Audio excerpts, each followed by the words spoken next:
అందరికీ praise lord. దేవుని నామానికి మహిమ కలుగును గాక. మీరందరూ బాగున్నారు కదా? మీరు పెడుతున్న ప్రతి ప్రార్థన రిక్వెస్ట్ కానీ మేము ప్రార్థన చేస్తూ ఉన్నాం.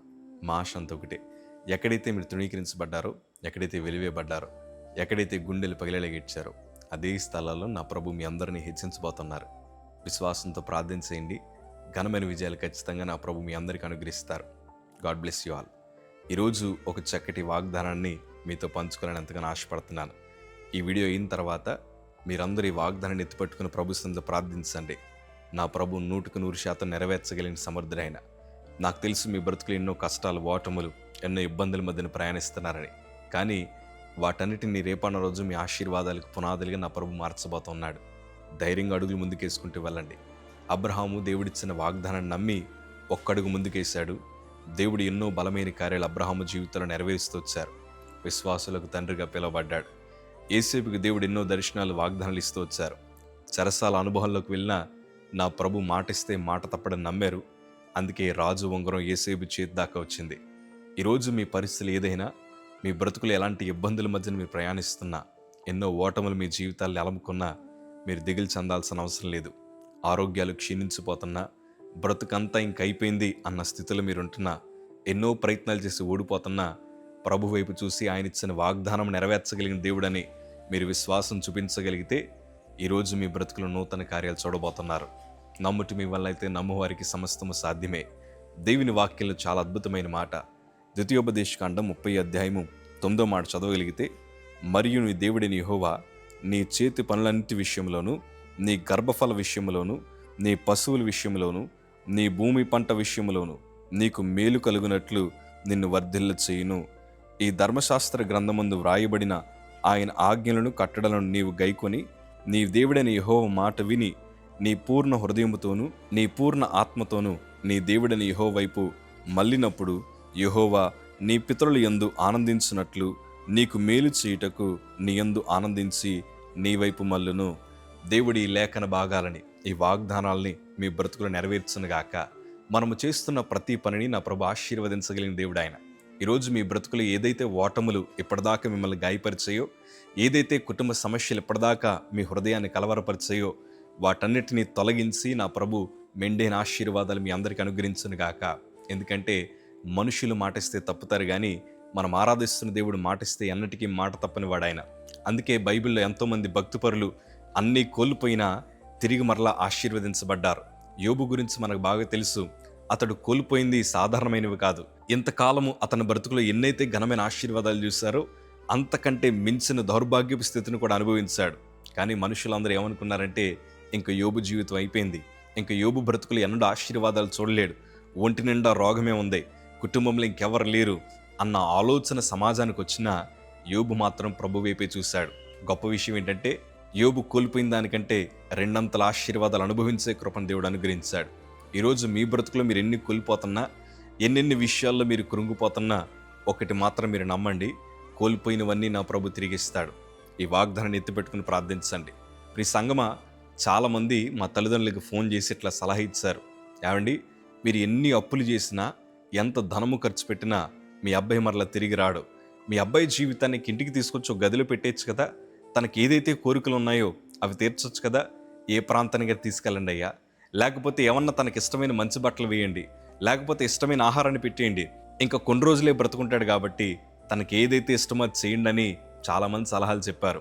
అదే క్షణం ఒకవేళ మీరే కనుక నా దగ్గరికి వచ్చి, అయ్యా నీ ఆఖరి కోరిక ఏంటో చెప్పు అంటే, నాకు ఉన్నతమైన కారు కొనుక్కోవాలను, ఉన్నతమైన బిల్డింగ్లో ఉండాలను, నాకు రాజకీయం అంటే చాలా ఇష్టం, ఉన్నతమైన రాజకీయ పదవులు సంపాదించాలని లేదు, కానీ ఆ మరణానికి దగ్గరైన నాకు చివరి కోరికలు ఏంటంటే, మీ ఇంట్లో మిగిలిపోయిన ఎంగిలి మెతుకులైనా ఉంటే తీసుకొచ్చి నా చేతులు పెట్టండి, కడుపు నిండా భోజనం చేస్తాను, నొప్పి తెలియకుండా విషమిచ్చి చంపేమని బ్రతిమాలుకుంటాను.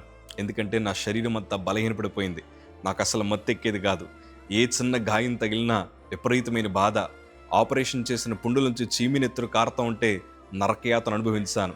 ఇలాంటి క్లిష్టమైన తరుణాల మధ్యన మా తల్లి ప్రభు మా పట్ల చేసిన వాగ్దానాన్ని జ్ఞాపకం చేసింది. అయ్యా, నువ్వు పుట్టక ముందే దేవుడు నిన్ను సేవకుడిగా వాడుకుంటానని దేవుని సేవకుల ద్వారా మాట్లాడుతూ వచ్చారు. మన ప్రభు అన్యాయం చేసే దేవుడు కాదయ్యా, నీ బ్రతుకుని ప్రభుకు అప్పగించు, వాక్యానుసారంగా బ్రతకడానికి ప్రయత్నించాయి అని మా తల్లి బాధ చేయడం వల్ల నేను దేవుడిచ్చిన వాగ్దానం వైపు చూశాను. ప్రభా, కాలాలు మారిన, యుగాలు మారిన, నువ్వెన్నటికీ మారవు కదయ్యా. మనుషులు మొన్న చూసినప్పుడు ఒకలా ఉన్నారు, ఇప్పుడు ప్రస్తుతం నాకు రోగం రాగానే వారి మాటలన్నీ మారిపోయాయి. మనుషులు శాశ్వతం కాదు కదయ్యా. మనుషులు మారిపోతారన్న సంగతి హాస్పిటల్ మంచం మీద పడిన తర్వాత నాకు అర్థమైంది. ఇలాంటి క్లిష్టమైన తరుణాల మధ్యన నేను నమ్ముకున్నది ఏదన్నా ఉందంటే అది దేవుడు నాకు ఇచ్చిన వాగ్దానమే. ప్రియ సంగమా, నా 2 చేతులు జోడించి చెప్తున్నాను, మీ బ్రతుకులు ఇప్పటిదాకా చాలా కోల్పోయి ఉంటారు. ఇప్పటిదాకా ఎన్నో నష్టాల మధ్యన వెళ్ళుంటారు.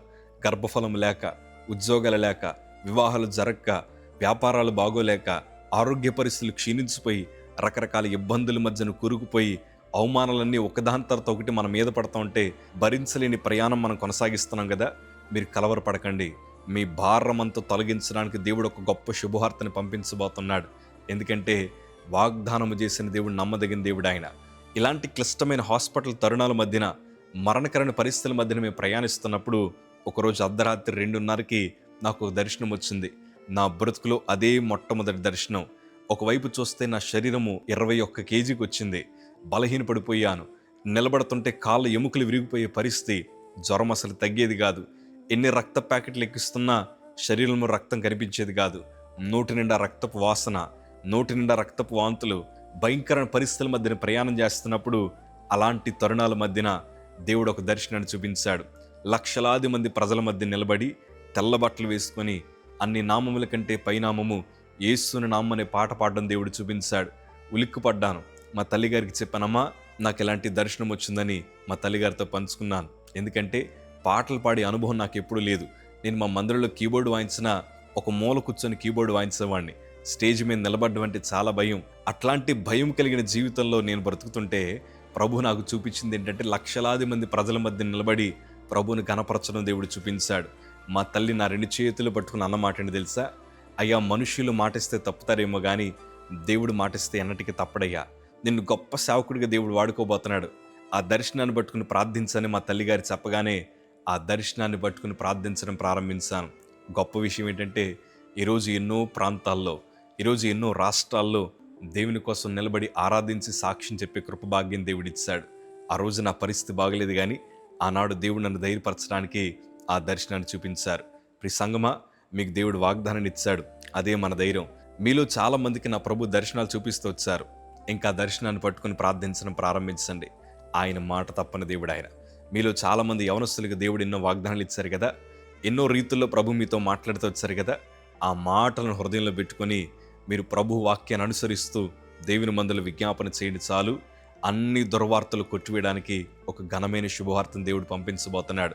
ఇప్పటిదాకా ఎన్నో ద్వారాలు మీ జీవితాలు ముయ్యబడ్డాయి కదా. అసలైన ద్వారమైన దేవుని ద్వారాలు నా ప్రభు తెరవబోతున్నాడు.